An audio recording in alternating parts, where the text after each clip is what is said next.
All right, as we await the findings of the investigation into the death of Maryland football player Jordan McNair and the fate of Maryland football coach DJ Durkin, a story that feels related took place in Georgia over the weekend. The #1 ranked high school football team in the state went on strike last week over what they deemed to be unsafe practice conditions, including full contact without their full pads on and inadequate attention to hydration and heat exhaustion. Local reports cited multiple ambulance trips for heat-related issues. The team's coach says he has since met with the players and will adjust his practice regimen accordingly.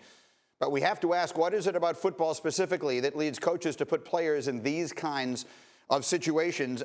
I actually sent this story out to the group this weekend because I found it very interesting and obviously related indirectly to what we saw happen at Maryland, because it feels to me as though there has always been, for lack of a better way, sort of a militaristic approach in the game of football. You played basketball most of your life, all of your life.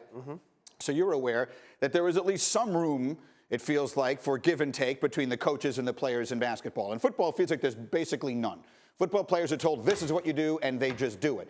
And I wonder if we are starting to see a little bit of a change in that now in the wake of where we are as a society, sort of the generation of young people that is being raised into the game, and some of the headlines that we see with terrible things that happen when no one questions authority at all. In theory, all three of these conversations are the same. We talked about the crackback block and how now the NFL is changing the rules for safety and longevity. This is the exact same thing. And I know that the death of the Maryland player has us now having this discussion, and the players in Georgia walking off elevate the conversation. But this is a culture thing that takes place in sports, period. And the unique thing is for a coach and for a leader is to find that line to push you to exhaustion where you feel like you're testing yourself, almost like being a Navy SEAL, but yet you're gonna be able to find a way to complete the task. We felt the exact same way. Like, I ran cross country 4 years in high school also. And so what ended up happening is there were multiple times we were out there running in the freezing cold, the middle of Detroit winter, in shorts and tank tops, okay? And so we felt like that was inhumane, but we found a way to endure it. This happens when you're trying to become an elite athlete. So I'm not in any way, shape, or form justifying this behavior that I'm hearing, but what I'm saying is, in sports, you're asked to do things that mere mortals just aren't asked to do. So when you read about it on a piece of paper, it's like, oh my God, that's really happening, but it does take place. Number one, football, unlike any other, well, baseball to some degree, I think there's just sort of a cult-like following that the team endures. Maybe it's the sheer number of humans that it takes to make up a football team.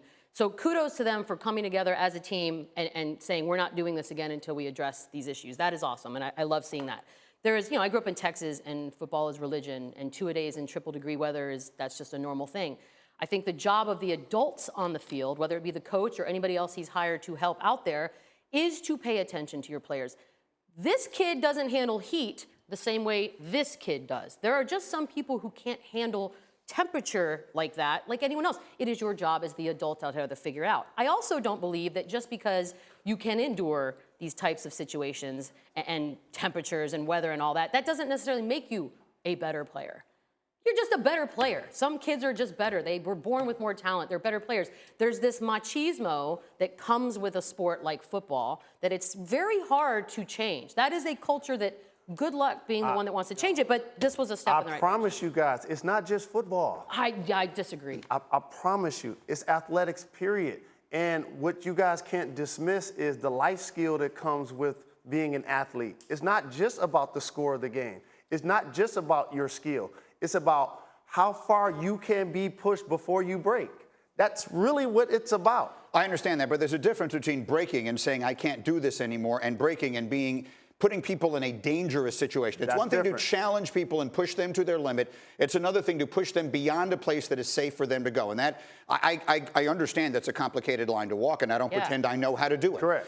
But I do recognize that we have seen just too many stories, too many instances of tragic events taking place, and us asking questions after the fact. Well, how is this allowed to go on? So the notion that the players ahead of time are saying, wait a minute, hold on here, coach, this is not right. We should not be practicing, we should not have full contact without pads on. We should not be practicing in extreme heat with inadequate attention to hydration and heat exhaustion. I'm glad someone's asking that question ahead of time rather than after something terrible has happened. But a level of awareness that we have in 2018 is going to protect athletes moving forward, because we're now having this conversation for national consumption.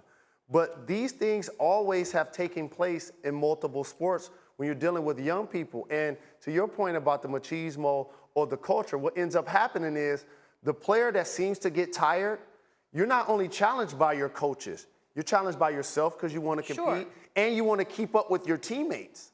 So so imagine how much pressure that is. Pressure from yourself, pressure from your teammates. That's why it's the adult's responsibility to gauge the situation and know the difference between a normal coach motivating and a coach pushing a kid to a dangerers place. And just that understand, is his job. Right, exactly. That's the word. It's dangerous. There is a place where it becomes dangerous. And I know you're not advocating that. And no one in their right mind would advocate that. Yeah, we're not advocating. That's the point. But let's not act like every basketball gym has air conditioning. Right. That's fair. There's a drill that is specifically called running suicides. Right. Yep. That's what it is called.